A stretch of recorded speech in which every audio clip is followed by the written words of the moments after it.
will not be presented this evening. This is what a rifleman would see from a sixth-floor window if he tracked an automobile down Elm Street in Dealey Plaza, Dallas, Texas. This is a marksman firing 3 shots from a Mannlicher Carcano rifle at a target below him and moving away. These 2 reenactments represent the heart of the Warren Report. In the view of the Warren Commission, they describe fully the circumstances of the assassination of President Kennedy. But is there more to this story than the Warren Report ever discovered? This is a CBS News inquiry. The Warren Report. Here is Walter Cronkite. On November 22nd, 1963, at precisely 12:30 p.m., John Fitzgerald Kennedy, the youthful 35th President of the United States, drove triumphantly into this square where hundreds waited to cheer him and where another waited as well.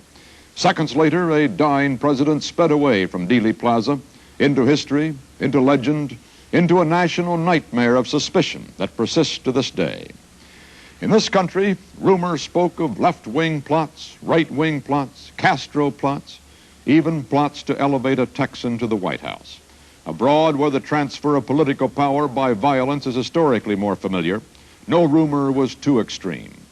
Faced with this dangerous condition of rumor out of control, President Johnson quickly appointed a commission to discover the real facts of the assassination. A commission of 7 Americans so distinguished that their conclusions must be above suspicion, or so it was thought. As chairman, the new president literally drafted the Chief Justice of the United States, Earl Warren. The other commissioners, Allen W. Dulles, former head of the Central Intelligence Agency; Hale Boggs, Democratic congressional whip from Louisiana; John Sherman Cooper, Republican senator from Kentucky; Richard B. Russell, Democratic senator from Georgia; John J. McCloy, lawyer, diplomat, and advisor to presidents; and Gerald R. Ford, Republican representative from Michigan. The Warren Commission had the mandates it needed to do the job. The witnesses could invoke the cooperation of any agency of the United States government, could and did use the FBI and the Secret Service as its investigative arms. Well, this is the result.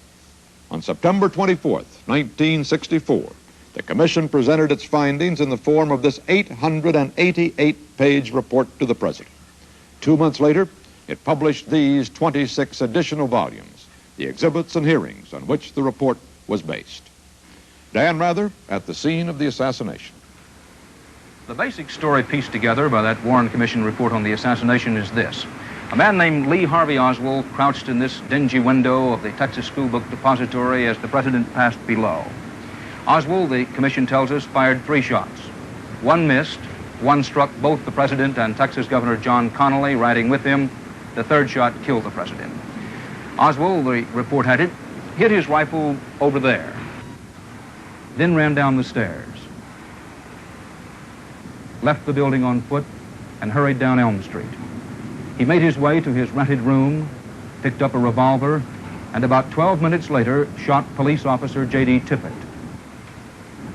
Oswald was captured shortly after the Tippit murder, was questioned for 2 days in a madhouse atmosphere of confusion, and then, in a grisly climax, was himself murdered right in the Dallas police station by a nightclub operator and police hanger-on named Jack Ruby. And that was to be that, an official version of the assassination, arrived at by men of unimpeachable credentials after what the world was assured was the most searching investigation in history. Yet, in the 2.5 years since the Warren Report, a steady and growing stream of books, magazine articles, even plays, and a motion picture have challenged the commission and its findings, have offered new theories, new assassins, and new reasons. Only a few weeks ago, a Harris poll revealed that 7 out of 10 Americans are convinced that there remain many important unanswered questions, that the whole truth has not been told. A Gallup poll shows more than 6 of every 10 Americans question that there was a lone assassin. I don't think that all the facts were brought out. I think something was held back. I think there were more involved in it than just Oswald. The only thing that disturbs me is the fact that they've sealed away some of the evidence, and I think that's rather disturbing to most people. I read the Warren report, and as I say, I think those men are men of honesty and integrity, and I think they were asked to do a tremendous job within a very short period of time after the assassination, and I think they did the very best they could. I think it's very accurate. I don't know how in the world they could ever reach a conclusion that one person assassinated him. This is ridiculous. I saw the whole thing on television. I just happened to be home at that time. And I don't think that Oswald, I think that he was working for the CIA myself. Screening out the absurd and the irrational, we are left with a series of real and critical questions about the assassination. Questions which have not been answered to the satisfaction of the people of the United States. In this series of broadcasts, CBS News will try to cast light on those questions. They fall under 4 headings, which we will examine on successive evenings at this same time. Tonight's question, did Lee Harvey Oswald shoot President Kennedy? For the next 2 nights, we will take up the question of conspiracy. Tomorrow night, we will ask, was there more than one assassin firing in Dealey Plaza? On Tuesday night, we will ask whether, regardless of the actual number of gunmen, there was a conspiracy leading to the president's murder. And on Wednesday night, we will ask, why doesn't America believe the Warren report?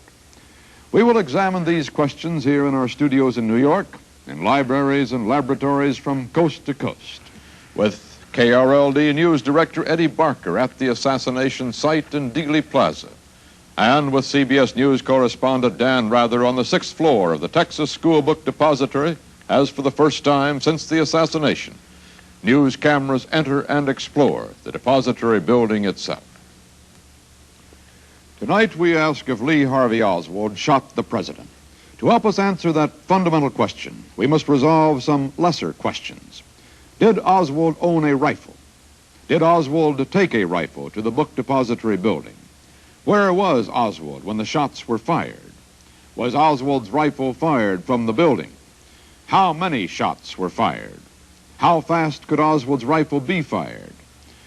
What was the time span of the shots?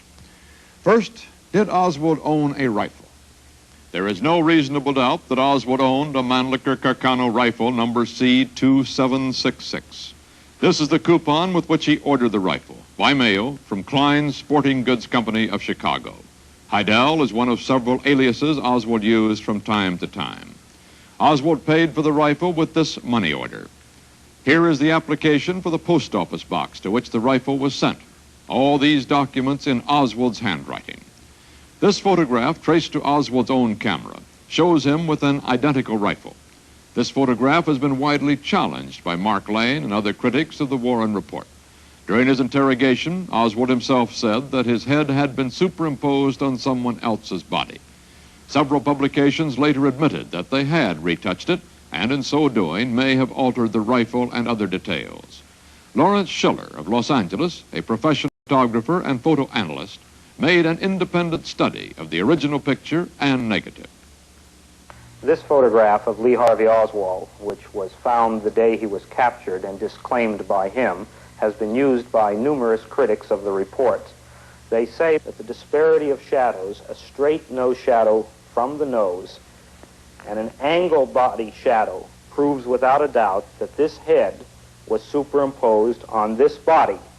To properly recreate the picture to see if a straight nose shadow does correspond with a body shadow, you would have to go to the same address at the same day of the year and at the same time. We did that. This picture was taken on March 31st, 1967 at 214 Neely Street. And it shows without a doubt that a straight nose shadow corresponds with an angle body shadow. And that the fact that there is a disparity of shadows, that fact cannot be used to discredit the photograph.